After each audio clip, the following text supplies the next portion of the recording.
No Robikene, ma tahtsin öelda, et pole hullu. Sa olid ka täitsa tubli. Jah, aga meil läks väga hästi läks. No kuidas võtta? Parimad asjad üldse. Aga nii, kuna me saime särgid juba saime, siis oleks ainuke lahendus, ma proovin sisse kaastada. Sul ongi nii, et kui sa kohe, kui sa saad tasuta särgi, siis sa tahaks nagu punti hüpata. No absoluutselt. Ja mulle tundub praegu, et jutt, mis sinna juurde käis selle võistlu juures on, et see on nüüd maailma parim koht ja ma tahaks seal puntis sees olla. Tasub proovida. Vaata neid erialasid ja siin pole kahtlust. On ainult üks, mis iseloomustab mind ja mida võiks veel rohkem olla. Arvutimängude disain ja arendus? Ei. Tõesti mitte? No, finantsjuhtimine. Ma ei soovita. Graafiline disain. Sa näed, et ma olen juba punkti ära pannud. Kvaliteedi juhtimine. Sa valisid sellest, mis siin kõik on, mis on nii vägev. Sa valisid kvaliteedi juhtimine. Sina oled meie seltskonnas kvantiteet, siuke maht, siuke tühi õhk, mis annab mahtu juurde. Aga mina olen see väike hernes. Nii. No esita avaldus. Ja valime parooli. Ma olen see klassikaline. 1, 3, 4, 5, 6, 7. Ma panin osavalt, ma panin 8. Ja avaldus läheb käiku nüüd. Kvaliteedi juhtimine täna 20 minuti pärast lähme või? Mis mõttes lähme? Sina lähed? Ja tuled minu kaasa. Miks? Ma üksi võib-olla natuke ei julge. Natuke tume maa tundub, aga... Ma arvan, et sul läheb seal nii halvasti, et ma tulen lihtsalt ja tahan näha seda. Tuled toeta mind. Lähme siis. Tervist! Ma täpselt ei tea. Mina olen Ingrid. Sisseastumisvestlusele. Jaa, väga hea. Ja kuna ma töötan televisioonis, siis tavaliselt me ei käi nagu ilma esindajate mitte kuskil.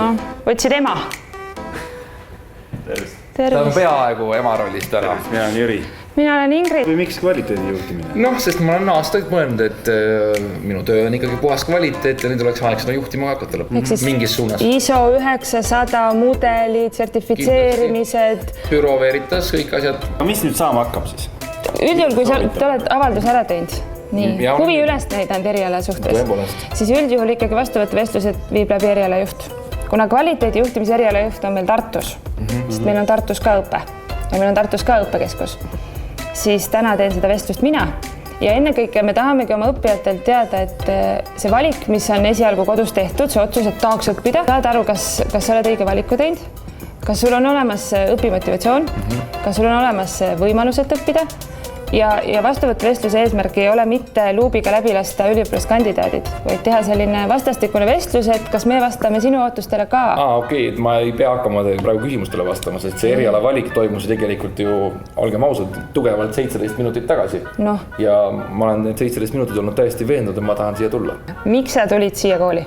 Sest ma tahaksin arendada oma töö kvaliteeti ja saada paremaks inimeseks ja anda oma võib-olla teadmisi tulevikus edasi natuke konkreetsemalt. Väike tunne, et Robi on ilmselgelt vastunud kuskile vette, kus ta ei oska ujuda praegu. Aga tal on suur soov. Aga tal on soov õppida ujuma selles keskkonnas. Teil on väga palju erinevaid erialasi veel. Mis need kõige populaarsemad tegelikult on? Olenevalt aastast. Aasta tagasi oli turunduse eriala. Tegelikult on, kui me võtame juba täna vastuvõtuavalduste arvu, siis on magistriõppe ingliskeelne rahvusvaheline ärijuhtimine, kus on väga-väga suur konkurss. Aastatel on veebitehnoloogia. Viimased aastad on graafiline disain. Ingrid, ma ei saa nüüd päris täpselt aru. Robi tuli siia, talle öeldi, et eksumit tegema ei pea. Kuidas teil siis on? Tegelikult ei peagi eksumit tegema. Robi valitud erialal ei pea tegema vastuvõtutesti. Teed kodulehel avalduse, esitad motivatsioonikirja, esitad oma varasema haridust tähendava dokumendi koopia ja siis tuled erialajuhiga vestlema. Mis vanuses see õpilased teil siin tavaliselt on? Meie sessioonõppe või meie eesti ja venekeelse õppija keskmine profiil on üsna sarnane nagu kõrval oleval pildil. Tõesti? Circa 30-aastane. Töötav, erialasel tööl töötav üliõpilane. Olgem ausalt, teil on ju mingi, mis siin on siis? Üks kord kuus käid kohal, sisuliselt võrreldes teiste ülikoolidega ei peagi tööd tegema. Üks kord kuus on meil õppesessioonid, kui toimub õppetöö auditooriumis. Ülejäänud õppetöö toimub siin peas ja raamatukogus ja kodus ja üldjuhul, kui praegu toimub protsess selle mõttes, ma praegu jõhkralt õpin oma mõistuses. Eks? Ja ma kuulan praegu ja mõtlen, juba läheb hästi. Hästi? See annab jälle ka kooli mõttes lootust, et kui mõte töötab, ehk saab asja. Olukord on nii kaugele nüüd jõudnud, et mina Robi sisse ei võtaks. Aga Mainor võtab ju niikuinii, sest teil ei ole sisseastumise eksameid, kui selliseid ju tegelikult ei ole. Kõik saavad sisse. Kõik ei saa sisse. Osad ikkagi ei saa.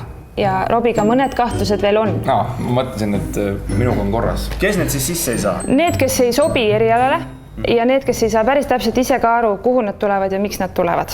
Aga teeme mõned testid siiski veel. Nii. Padu tõsiselt neid ei võta, sulle ülesanne, et käed käiksid rohkem kui suu. See oli ka väike vihje ka minu kaaslasele. Ja... Ma ei saa aru, miks mind narritakse. Mina tulin lihtsalt kaasa. Asja eest saad. Ja pakun I. Lõpus on mine. L. Pakun L. Hästi. Nagu viinamari. Jaa! Ilus! Ja nüüd lõppküsimus, mille ma ise esitan ja sõbrad. Mida see tähendab? Ja ma hakkan joonistama siia. Jalgu! Evalvee. Püha issand, Robi. Oota, see on hindamine, hinnangu andmine või? Jaa. Ei olegi. Jumal tänatud. Ükski saatejuht selles saatelõigut praegu viga ei saanud. Kõik on hästi. Ei, ma tahtsin panna teie mõttetöö tööle. Ja kuidas läks? Ma arvan, läks täitsa hästi. Õppijad, eriti töötavad õppijad leiavad, et kool peaks jube paindlik olema ja nendega hästi palju arvestama.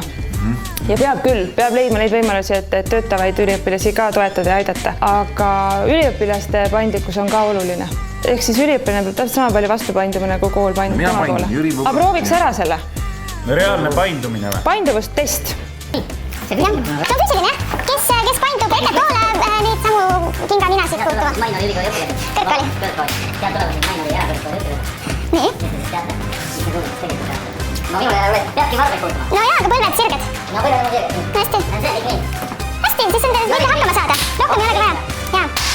Mina soovitan hea üliõpilaskandidaat Robi mõelda, kas see on kõige õigem eriala valik, mis sa oled valinud. Teha endale selgeks, mis on su enda vajadused ja kas just see eriala toetab neid vajadusi või mitte. Mul ei ole vist kunagi nii viisakalt ära öeldud. Et ma olen selle vastusega rahul ja olgem ausad, eks ma natuke teadsin seda ette ka, et võib-olla ma esimestest ei ole, keda kool nüüd sellel erialal kohe tahaks. Jah, kui sa tuled nüüd kvaliteedijuhtimise vastuvõtu vestlustele, siis tõenäoliselt me sellist tsirkust läbi tegelikult ei tee. Et siis juba erialajuht teeb sinuga need päris vestlused läbi. Saite ühe vastuvõtu vestluse kogemuse, mida te tõenäoliselt mitte kunagi enam mitte üheski koolis, ka meie koolis ei saa. No me oleme nüüd näinud üle poole tunni, milline see Robert Rood on. Millise kokkuvõtte sa tema puhul siis teeksid? Entusiastlik, emotsiooni põhjal otsustab, nagu ettevõtlik. Siuke lamba talle. Ja mõtle, mis võib saada. Kogeda maailma. Noh, ehk siis kui see entusiasm püsib 3 aastat, siis oleks nagu väga... Peovesa läks digiseks natukene. No ühesõnaga lõpetame siin praegu sellega, et ma lähen praegu toast välja, olen kogemuse võrra rikkam, siin ma enam mitte kunagi ühele vestlusele kaasa ei võta ja tõenäoliselt lähen vahetan siis eriala. Mine vaata kodulehel parem. Mina vaatan ka need erialad üle, sellepärast, et mulle pakub juba huvi, mida kõike siin õppida saab.